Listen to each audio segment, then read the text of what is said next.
The Gurukul academy के page पर आपका फिर एक बार स्वागत है।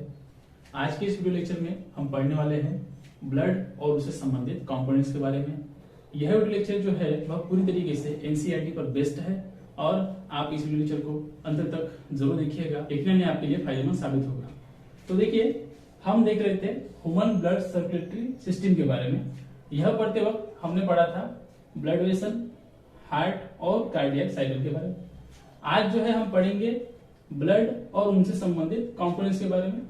यह पढ़ते समय हम पढ़ेंगे सबसे पहले प्लाज्मा, उसके बाद पढ़ेंगे ब्लड सेल्स, उनके कुछ कंपोनेंट्स और अंत में पढ़ेंगे एबीओ ब्लड ग्रुपिंग के बारे में।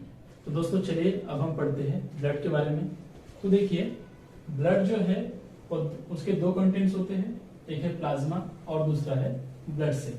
तो अब यहाँ देखिए, प्लाज्मा जो है ब्लड सेल की तुलना में ज्यादा मात्रा में ब्लड में प्रेजेंट होता है और वह जो है 55% प्रेजेंट है और ब्लड सेल जो है वह 45% प्रेजेंट होता है।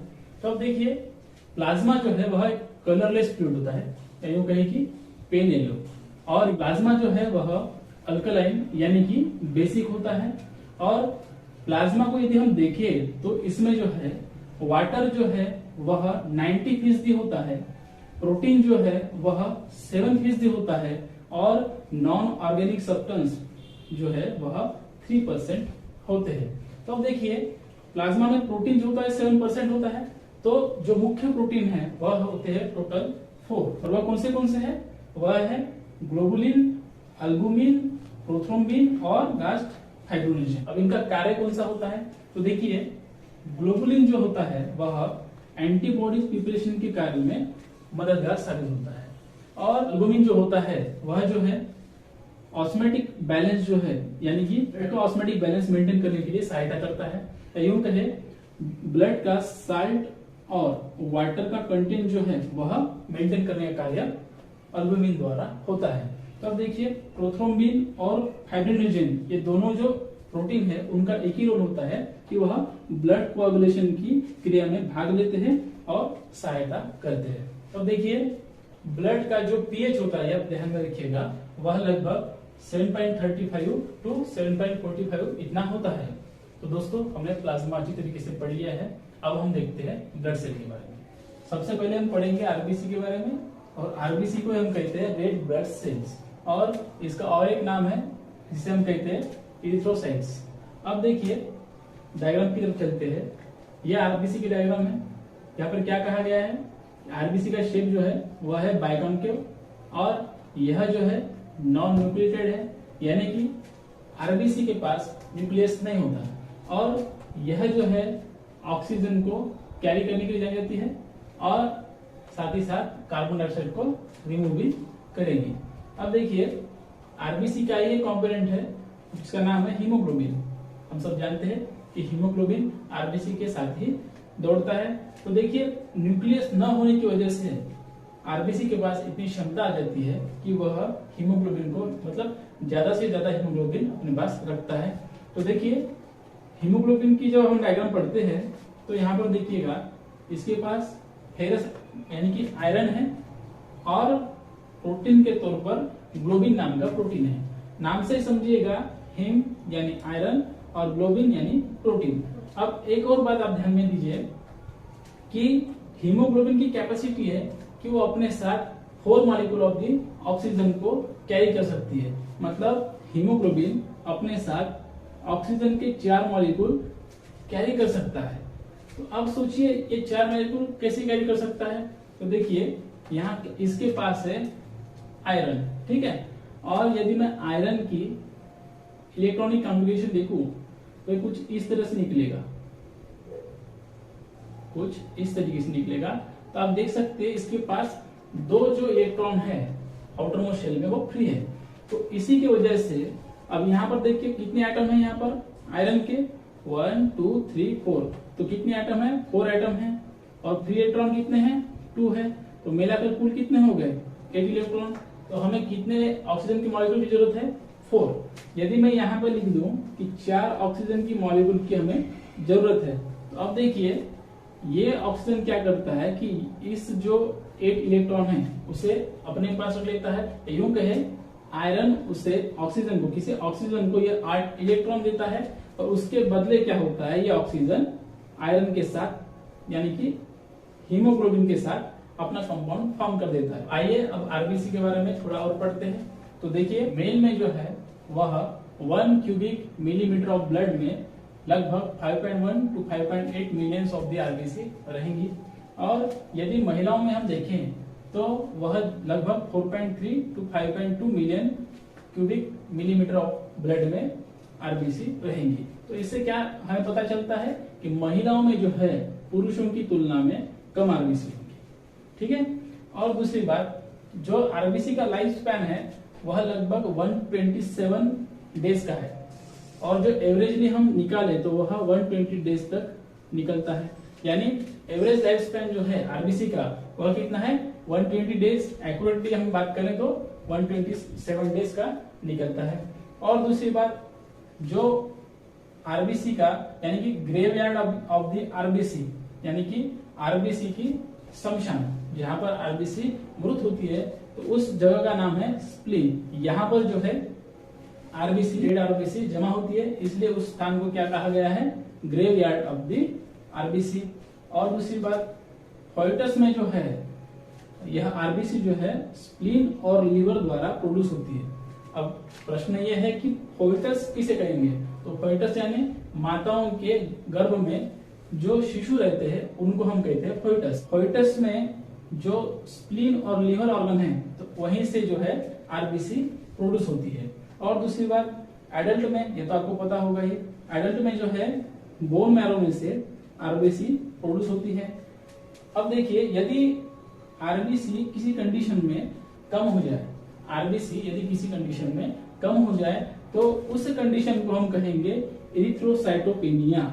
उस कंडीशन को हम कहेंगे इरिथ्रोसाइटोपेनिया, या फिर उसे हम एनीमिया भी कह सकते हैं, उसे हम एनीमिया भी कह सकते हैं। और यदि कोई ऐसी कंडीशन आ जाए जिसमें आरबीसी की मात्रा जो है वो काफी ज्यादा हो जाए तो उस कंडीशन को हम कहेंगे इरिथ्रोसाइटोसिस या फिर पॉलीसिथीमिया।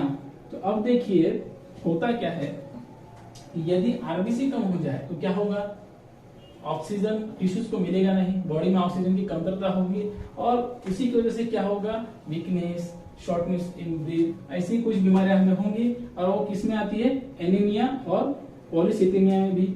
अभी इसमें कैसे आती है, तो देखिए यदि आरबीसी बढ़ जाए, हद से ज्यादा यदि आरबीसी हमारे बॉडी में बढ़ जाए तो क्या होता है कि वह जो है ब्लड को ठीक कर देगी। यदि ब्लड ठीक हो जाए तो ब्लड वेसल्स में से सही से वह दौड़ेगा नहीं, और यदि वो ब्लड वेसल्स में से ठीक से दौड़ेगा नहीं तो जम जाएगा, और उसी के कारण जो है फिर से हमें वही बीमारियां होंगी। कौन सी, शॉर्टनेस इन ब्रीथ, ऑक्सीजन की कमी। तो उसे भी एक नई कंडीशन का नाम दिया गया है, उसका नाम है पॉलीसिथीमिया। ठीक है। और यदि हमें इन दोनों कंडीशन पर उपाय चाहिए तो इसलिए हमें क्या करना पड़ेगा, हमारे डाइट में सुधार करना पड़ेगा। सुधार कैसा, हमें आयरन युक्त, हमें फॉलिक एसिड युक्त और हमें विटामिन B12 कॉम्प्लेक्स युक्त फूड को इनटेक करना पड़ेगा। और यदि हम ये सब कुछ कर लेते हैं तो काफी हद तक हम एनीमिया और पॉलीसिथीमिया से निजात पा सकते हैं। तो चलिए दोस्तों, अभी हम पढ़ते हैं डब्ल्यूबीसी के बारे में। तो देखिए डब्ल्यूबीसी को हम कहते हैं व्हाइट ब्लड सेल, और इसे दूसरा नाम है ल्यूकोसाइट सेल। और डब्ल्यूबीसी जो है उसका शेप जो है अमीबा लाइक शेप है, आप देख सकते हैं शेप अमीबा जैसा है, और यह कलरलेस भी है, साइज में आरबीसी से भी बड़ी है, और इसके पास सबसे इंपॉर्टेंट न्यूक्लियस है। ये क्या है, न्यूक्लिकेट है, आप देख सकते हैं लोबेट न्यूक्लियस है। और यह जो है averagely 1 cubic millimetre of blood में 6000 to 8000 तक प्रेजेंट रहती है एवरेजली। और इसका लाइफ स्पैन जो है डब्ल्यूबीसी का वह है 3 to 4 डेज ओनली, मतलब 3 से 4 दिनों तक की डब्ल्यूबीसी हमारे शरीर में जीवित रह सकती है। और डब्ल्यूबीसी यदि किसी कारणवश ज्यादा हो जाए, उसका प्रमाण बढ़ जाए, 1 क्यूबिक मिलीमीटर ऑफ ब्लड में यदि डब्ल्यूबीसी 2 लाख से भी बढ़कर हो जाए, उसका प्रमाण 2 लाख से भी बढ़ जाए, तो हमें एक डिसीज का सामना करना पड़ सकता है। उस डिसीज का नाम है ल्यूकेमिया। अब इस कंडीशन में क्या होता है, डब्ल्यूबीसी इतनी ज्यादा बढ़ जाती है, तो उसका प्रमाण इतना ज्यादा हो जाता है कि वह फॉरेन बॉडी को छोड़कर अपने ही सेल्स पे अटैक करना शुरू कर देती है। तो कुछ ऐसी ही स्थिति यहाँ पर उत्पन्न हो जाती है, और यदि WBC का प्रमाण हद से ज्यादा हो जाए, यानी 2 लाख से भी ज्यादा हो जाए, तो हमें ल्यूकेमिया का सामना करना पड़ सकता है। अब देखिए WBC जो है वह 2 भागों में क्लासिफाई हुआ है। उसका नाम है ग्रैनुलोसाइट्स और अग्रैनुलोसाइट्स। अब ग्रैनुलोसाइट्स का मतलब क्या हुआ? ऐसी WBC जिसके साइटोप्लाज्म में नंबर ऑफ पार्टिकल्स है और न्यूक्लियस जो है वो लोबेड है, तो उस कंडीशन में उस WBC को हम कहेंगे ग्रैनुलोसाइट्स WBC। और जो WBC न तो साइटोप्लाज्म में ग्रैनुलर पार्टिकल उसके साइटोप्लाज्म में है और न ही न्यूक्लियस लोबेड है, तो इस कंडीशन में उस WBC को हम कहेंगे अग्रैनुलोसाइट WBC। अब देखिए ग्रैनुलोसाइट अपने फंक्शन के बेसिस पे 3 भागों में क्लासिफाई हुआ है। वह भाग है न्यूट्रोफिल्स, इसिनोफिल्स और अंत में बसोफिल्स। और जो अग्रैनुलोसाइट्स है वह अपने फंक्शंस के बेसिस पे 2 भागों में क्लासिफाई हुआ है। उसका नाम है लैम्फोसाइट्स और मोनोसाइट्स। अब विस्तार में हम इन्हें पढ़ते हैं। तो दोस्तों हम WBC पढ़ रहे थे, उसमें हमने उसकी क्लासिफिकेशन पढ़ी, उसमें हमने पढ़ा ग्रैनुलोसाइट्स और अग्रैनुलोसाइट्स के बारे में। तो अब देखिए हम ग्रैनुलोसाइट्स और उसकी कुछ क्लासिफिकेशन के बारे में डिटेल में पढ़ते हैं। तो देखिए पहला क्लासिफिकेशन है ग्रैनुलोसाइट्स का न्यूट्रोफिल्स। यह जो है, अब यहाँ देख सकते हैं आप, इसका न्यूक्लियस जो है मल्टीलोबेड है। मैंने यहाँ पर डायग्राम में दर्शाया है कि इसका न्यूक्लियस जो है मल्टीलोबेड है। और यह जो है न्यूट्रोफिल्स, उसका कार्य क्या है?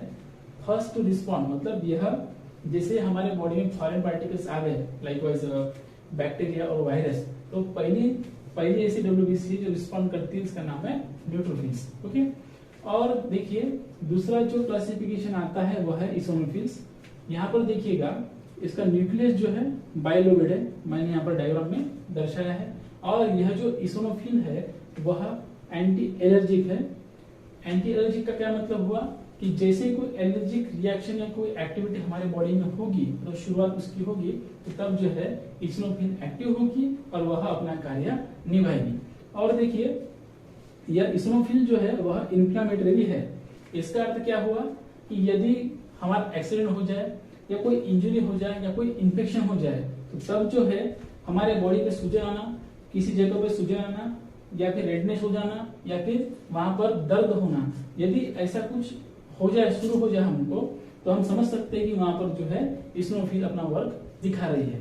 अब देखिए जब यह इन्फ्लेमेटरी वर्क अपना दिखाती है, तो तब जो है अपने साथ यह 2 जो है फैक्टर को रिलीज करती है, जिसे हम साइटोकिन्स और केमोकिन्स कह सकते हैं। यह 2 जो फैक्टर्स है वो रिस्पॉन्सिबल है इन्फ्लेमेटरी रिएक्शन के लिए। और आगे क्या है कि यह जो इसिनोफिल है वह इनेट इम्यूनी सिस्टम, इनेट जो बाय बर्थ होती है हमारे बॉडी में, उस इनेट इम्यूनी सिस्टम के साथ मिलकर एंटी एलर्जिक और इन्फ्लेमेटरी रिएक्शन के वक्त अपना कार्य दिखाती है। अब जो थर्ड और लास्ट वन है क्लासिफिकेशन ऑफ ग्रैनुलोसाइट का, वह है बसोफिल। ठीक है, यह भी एक इंपॉर्टेंट क्लासिफिकेशन है, मतलब एक इंपॉर्टेंट WBC है। तो देखिए अब आप देख सकते हैं कि इसका न्यूक्लियस जो है वह बाइलोबेड भी है और ट्राइलोबेड भी है। मैंने यहाँ पर बाइलोबेड दर्शाया है। और यहाँ पर देखिए ये अपने साथ हेपेरिन और हिस्टामाइन नामक 2 केमिकल, इंपॉर्टेंट केमिकल को अपने साथ लेकर चलती है। तो यह देखिए हेपेरिन जो है वह एंटीकोआगुलेंट है और जो हिस्टामाइन जो है वह वसोडाइलेशन के लिए जाना जाता है। अब देखिए एंटीकोआगुलेंट और वसोडाइलेशन का क्या अर्थ है। अब देखिए हेपेरिन जो है उसके माध्यम से एंटीकोआगुलेंट होता है, मतलब यह जो है ब्लड के थक्के जमने नहीं देता। यूं कहें बॉडी में ऐसी कोई कंडीशन आ जाए जहां पर ब्लड के थक्के बन रहे हो और ब्लड वेसल्स में से जो ब्लड है वो ठीक तरह से नहीं जा रहा हो कोआगुलेशन की वजह से, तो तब जो है हेपेरिन एक्ट करता है और उस ब्लड को मतलब एंटीकोआगुलेट करता है और फ्लो को आगे भेजता है। और ठीक उसी तरीके से जो हिस्टामाइन जो है वह अपने ब्लड वेसल में यदि स्पेस कम हो जाए, तो तब जो है ब्लड वेसल की स्पेस, मतलब इनर स्पेस को वाइड करने का काम हिस्टामाइन द्वारा होता है, और यदि ऐसा हुआ तो क्या होता है कि ब्लड जो है अच्छे से फ्लो होगा। तो अब देखिए यह भी जो है बसोफिल वह इन्फ्लामेटरी भी है और एंटी एलर्जिक भी है। तो इस प्रकार से ग्रानुलोसाइट्स हमने देख ली है। अब हम देखते हैं अग्रानुलोसाइट्स के बारे में। तो चलिए दोस्तों, अब हम पढ़ते हैं अग्रानुलोसाइट्स के बारे में। तो देखिए अग्रानुलोसाइट्स हम किसे कहेंगे, यह वह डब्ल्यूबीसी है जिसके साइटोप्लाज्म में न तो हमें ग्रैनुलर पार्टिकल दिखाई देंगे और न ही जिसका न्यूक्लियस जो है लोबेट दिखाई देगा। तो उस कंडीशन में हम उसे क्या कहेंगे, अग्रैनुलोसाइट्स डब्ल्यूबीसी हम कहेंगे। तो देखिए इसके दो प्रकार आते हैं, एक है लैम्फोसाइट और दूसरा है मोनोसाइट। अब देखिए यहाँ पर लैम्फोसाइट जो है वह एंटीबॉडी सिंथेसिस करने के लिए जाना जाता है, और यह जो है कैंसर सेल या यूं कहें कि फॉरेन बॉडी जैसे कि वायरस हो गया, बैक्टीरिया हो गया, उनके अगेंस्ट जो है फाइट करने के लिए जाना जाता है। अब जो है यह लैम्फोसाइट प्रोड्यूस कहाँ होता है, तो देखिए यह जो इसका जो प्रोडक्शन है वो बोन मैरो में होता है, और जो डेवलपमेंट है वो होता है थाइमस ग्लैंड में। देखिए यह थाइमस ग्लैंड जो है वह हमारे बॉडी में दोनों लंग्स के मध्य में स्थित होता है। तो दोस्तों हमारे जो लैम्फोसाइट है उसके तीन प्रकार आते हैं। तो प्रकार है टी लैम्फोसाइट, बी लैम्फोसाइट और एनके सेल। तो अब देखिए टी लैम्फोसाइट जो है वो काफी महत्वपूर्ण होती है, इसलिए यहाँ पर देखिए इसके तीन प्रकार मैंने यहाँ पर लिखे हैं। पहला जो प्रकार है वह है साइटोटॉक्सिक टी सेल। यह जो है काफी महत्वपूर्ण होती है, क्यों, क्योंकि यह फॉरेन पार्टिकल्स माने कि वायरसेस, बैक्टीरिया, कैंसर सेल उनको किल करने का कार्य करती है। और जो दूसरी है वह है हेल्पर टी सेल। यह जो हेल्पर टी सेल है वह एडेप्टिव इम्यूनिटी सिस्टम या फिर बी सेल इनको सपोर्ट करने का, हेल्प करने का कार्य करती है। और आपको एक बात ध्यान में रखनी चाहिए कि यह जो बी सेल है इसे जो है हेल्पर टी सेल एंटीबॉडीज निर्माण करने के लिए मदद करती है। और जो अंत में है वह है मेमोरी टी सेल। यह जो है रिकॉग्नाइज करती है कि कौन सा फॉरेन पार्टिकल इस प्रकार का था, यानी कि जब वो अगली बार मतलब नेक्स्ट टाइम आएगा बॉडी में तो तब यह हेडक्वार्टर में यानी कि डब्ल्यूबीसी के पास भेजती है कि वह पाकिस्तान वाला मॉडल है कि चाइना वाला मॉडल है। या अगर वो पाकिस्तान वाला मॉडल निकला, समझिए यदि वो पाकिस्तान वाला मॉडल निकला तो इस पर वो स्ट्राइक करने का आदेश देती है, और यदि वो चाइना वाला मॉडल निकला तो इस पर वो लात घुसे बरसाने का ऑर्डर देती है। तो अब देखिए अगला पार्ट है बीटा लैम्फोसाइट। अब यह जो है इसका कार्य क्या है, बहुत ही महत्वपूर्ण कार्य है। यह जो है बॉडी में एंटीबॉडीज प्रिपेयर करने का कार्य करती है। जो बीटा लैम्फोसाइट है वह जो है बॉडी में एंटीबॉडीज निर्माण करने का कार्य करती है। अब देखिए यह जो है एनके सेल जो है हम पहले पढ़ चुके हैं। इसका नाम क्या है, फुल फॉर्म है इसका नेचुरल किलर सेल। आप देख सकते हैं एनके सेल यानी नेचुरल किलर सेल। यह जो है इनेट इम्यूनिटी के साथ, या यूं कहे कि यह जो है इनेट इम्यूनिटी का पार्ट है, और इसे ही हम क्या कहते हैं, फर्स्ट लाइन ऑफ डिफेंस। यानी बॉडी में कोई भी foreign particle, viruses, bacteria, cancer cell, कोई भी यदि पहले हमारे बॉडी में प्रवेश करता है तो सबसे पहले वह सेल है जो उस पर अटैक करती है वह है एनके सेल, यानी कि इनेट इम्यूनी सिस्टम अपना कार्य करता है। और यह जो है मैंने आपको बताया था, यह जो बाय बर्थ हमारे बॉडी में प्रेजेंट होती है। तो अब देखिए अंत में मतलब दूसरा पार्ट जो है अग्रानुसाइट का वह है मोनोसाइट।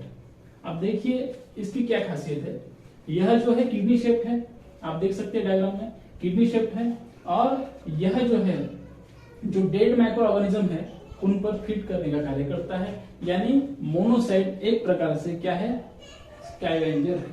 क्या है, स्कैवेंजर हम इसे कह सकते हैं।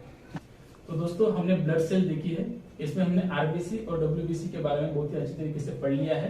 तो अभी हम लास्ट ब्लड सेल जिसका नाम प्लेटलेट्स है उसे हम पढ़ते हैं संक्षेप में। तो आइए दोस्तों अभी हम पढ़ते हैं प्लेटलेट्स के बारे में। तो देखिए प्लेटलेट्स जो है उन्हें एक दूसरा नाम है थ्रोम्बोसाइट, इस नाम से भी हम इन्हें जानते हैं। और प्लेटलेट्स का जो फंक्शन है, मेन फंक्शन वो क्या है, कोआगुलेशन ऑफ ब्लड। अब देखिए प्लेटलेट्स जो है उसका शेप जो है वो कैसा होता है, बाइकॉन्वेक्स, और यह क्या है, कलरलेस भी है और नॉन न्यूक्लिएटेड भी है।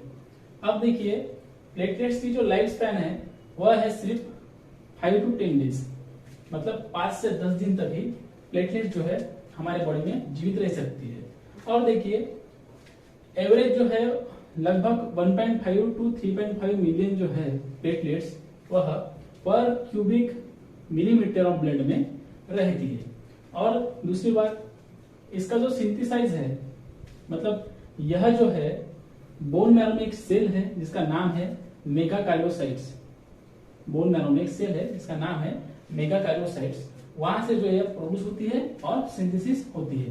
तो अब देखिए, अब देखिए यहाँ पर क्या कह रहा है कि प्लेटलेट्स की संख्या कम कब होती है, तो कब कम होगी, यदि बॉडी इन्फेक्टेड है डेंगू, मलेरिया या फिर टाइफाइड से, तो तब जो है प्लेटलेट्स की संख्या अपने आप क्या होगी, कम हो जाएगी। तो दोस्तों अब हम देखते हैं काफी मजेदार टॉपिक, यानी कि मैकेनिज्म ऑफ ब्लड कोआगुलेशन को।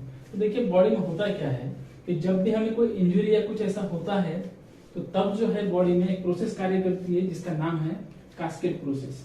यह जो है प्रोसेस वह series of linked enzymatic reaction की एक प्रोसेस है। उससे क्या होता है कि थ्रोम्बोकिनाज नामक जो है एंजाइम हमें मिलता है, और यह जो थ्रोम्बोकिनाज है इसका कार्य क्या है, इसका कार्य कुछ ऐसा है कि यह जो है एंजाइम के तौर पर प्रोथ्रोम्बिन का ट्रांसफॉर्मेशन करता है थ्रोम्बिन में। ठीक है, यह जो है थ्रोम्बोकिनाज वह एंजाइम के तौर पर प्रोथ्रोम्बिन का जो ट्रांसफॉर्मेशन है वो किसमें करता है, थ्रोम्बिन में करता है। और यह जो थ्रोम्बिन है वह एंजाइम के तौर पर, आप देखिए यहाँ पर फिब्रिनोजिन जो है उसका ट्रांसफॉर्मेशन करता है फिब्रिन में। अब देखिए फाइनल प्रोडक्ट जो है हमारे पास फिब्रिन नामक फाइनल प्रोडक्ट तैयार हो चुका है। अब देखिए इसका कार्य क्या है, यह जो है काम में आता है कोआगुलेशन ऑफ ब्लड के। अब ये प्रोसेस होती कैसी है, तब देखिए यदि कोई बॉडी इंजुरी से गुजर रही हो या हमारे बॉडी को इंजुरी हो चुकी हो तो तब क्या होता है, हमारे बॉडी में से ब्लड बाहर आता है। मैंने यहाँ आरबीसी लिखा है, मतलब ब्लड जो है हमारे बॉडी में से बाहर आएगा, जहां पर इंजुरी हुई है वहीं से वो बाहर आएगा। तो तब क्या होगा, अब यहाँ पर आप देखिए ये जो प्लेटलेट्स है वो क्या इनएक्टिव है और ब्लड भी बाहर आ रहा है। तो उस वक्त जो है फिब्रिन जो है अपना कार्य दिखाता है। यह फिब्रिन और कुछ केमिकल्स मिलकर ये जो प्लेटलेट्स है उसे एक्टिव कर देते हैं, और जैसे ही वह एक्टिव हो गई तो फिब्रिन के साथ मिलकर जो है थ्रेड लाइक स्ट्रक्चर तैयार करते हैं। आप देख सकते हैं यहाँ पर फिब्रिन का जो है थ्रेड लाइक स्ट्रक्चर यहाँ पर तैयार हो चुका है। तो उस वजह से क्या होता है, जहां से ब्लड जो है बाहर आ रहा था तो उसी साइड को जो है थ्रेड से क्या करते हैं, बांध दिया जाता है। जैसे हम बांधते हैं ठीक उसी प्रकार से उस साइड को क्या किया जाता है, बांध दिया जाता है कुछ इस तरह से, जिससे क्या होता है कि जो ब्लड है वो बाहर नहीं आता, यानी क्लॉट वहां पर फॉर्म हो जाता है, जो है मेडिकल की भाषा में उसे हम क्लॉट कहते हैं। तो इसी प्रकार से जो है mechanism of coagulation of blood हमारे बॉडी में कार्य करता है। तो इसके जिम्मेवार कौन है, प्लेटलेट्स यानी कि थ्रोम्बोसाइट इस सब प्रोसेस के लिए जिम्मेवार होती है। तो दोस्तों हमने आरबीसी, डब्ल्यूबीसी और प्लेटलेट्स को बहुत ही अच्छी तरीके से पढ़ लिया है, यानी कि हमने ब्लड सेल पढ़ ली है और साथ में प्लाज्मा भी पढ़ लिया है। तो अब चलिए हम अंत में पढ़ते हैं एबीओ ब्लड ग्रुपिंग के बारे में। तो आइए दोस्तों अब हम पढ़ते हैं एबीओ ब्लड ग्रुपिंग के बारे में। तो देखिए हम इस सिंपल चार्ट से जो है एबीओ ब्लड ग्रुपिंग को पढ़ेंगे। अब यहाँ पर समझिए, यदि किसी का नाम वेदांश है और एक का नाम है जैस्मिन।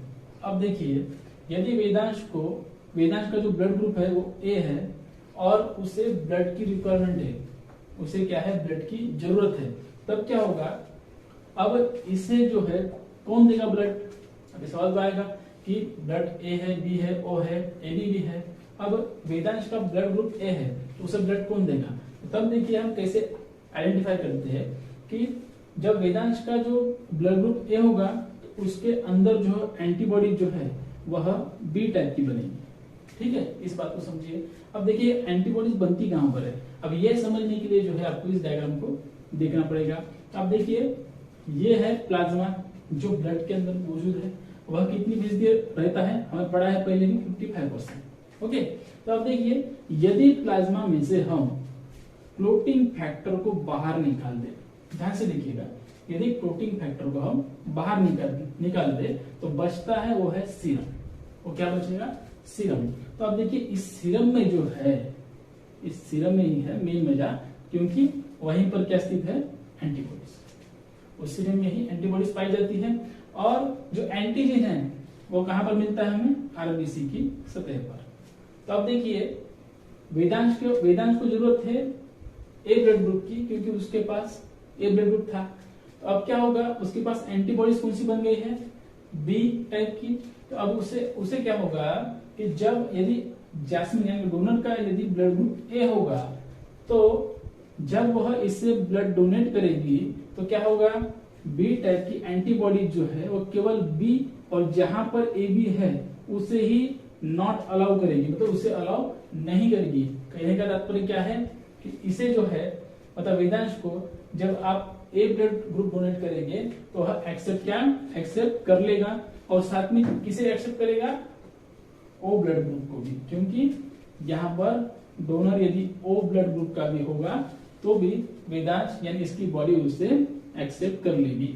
और देखिए यदि वेदांश को कोई बी डोनर यानी कि बी जिसका ब्लड ग्रुप है वह ब्लड देना चाहे तो यकीनन वह नहीं दे सकता, क्योंकि इसके पास एंटीजन कौन सा बना हुआ है, बी टाइप का। और मैंने पहले कहा है जिसका ब्लड ग्रुप बी है या फिर ए बी है, यानी कि जहां पर हमें बी बी देखने को मिलेगा वह जो है व्यक्ति वेदांश को ब्लड डोनेट नहीं कर सकता। सिर्फ कौन कर सकता है, जिसका ब्लड ग्रुप ए या फिर ओ है वही उसे डोनेट कर सकेगा। और एक एग्जांपल से समझिएगा, यदि वेदांश का ब्लड ग्रुप जो है ए बी है, अब मान के चलिए कि वेदांश का ब्लड ग्रुप क्या है, ए बी है, तो इस केस में क्या होता है कि एंटीबॉडी जो है वह कुछ भी नहीं है, मतलब एंटीबॉडी यहाँ पर तैयार नहीं होती है। तो इसका मतलब क्या हुआ कि इसे ब्लड कौन दे सकता है। फिर अब इस एनालिसिस पर देखिए तो इसे ब्लड ग्रुप ए बी चलेगा, इसे ए बी चलेगा, बी भी चलेगा और ओ बी, यानी यह सब लोग जो है वेदांश को अपना ब्लड डोनेट कर सकते हैं। यदि हम ओ के संदर्भ में समझे तो अब देखिए यदि वेदांश का ब्लड ग्रुप क्या है, ओ है, तब देखिए सिर्फ ओ ब्लड ग्रुप का ही आदमी इसे अपना ब्लड दे सकता है। अब वो क्यों, क्योंकि इसके पास जो है एंटीबॉडीज कुछ इस प्रकार की तैयार होती है, ए बी टाइप की। अब देखिए जहां पर ए और बी या फिर ए बी आएगा वह जो है ब्लड ग्रुप यह वेदांश एक्सेप्ट नहीं करेगा, क्योंकि इसके पास एंटीबॉडीज कौन सी है, ए बी।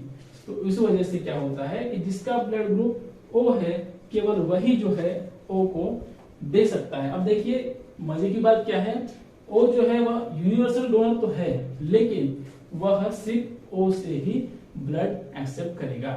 तो कुछ इस तरीके से हमने एबीओ ब्लड ग्रुपिंग आसानी से समझने की कोशिश की है। तो दोस्तों इस प्रकार से हमने ह्यूमन ब्लड सर्कुलेटरी सिस्टम इस चैप्टर को कंप्लीट किया है, पूर्ण किया है। तो देखिए यह चैप्टर जो है पूर्ण करने के लिए हमने एनसीईआरटी को ही अपनी सहायक के रूप में लिया था, और डायग्राम और नोट्स के माध्यम से हमने एग्जाम पॉइंट ऑफ व्यू को ध्यान में रखते हुए आपके लिए वीडियो बनाया था। ऐसे ही और वीडियो भी हमारे ओर से आएंगे, और यदि यह वीडियो आपको अच्छा लगा हो तो आप लाइक और शेयर जरूर कीजिएगा, और हमारे द्वारा नए नए वीडियो पाने के लिए सब्सक्राइब भी जरूर कीजिएगा। तो मिलते हैं अगले वीडियो लेक्चर में, तब तक रखिए अपना ख्याल, स्वस्थ रहिए, जय हिंद।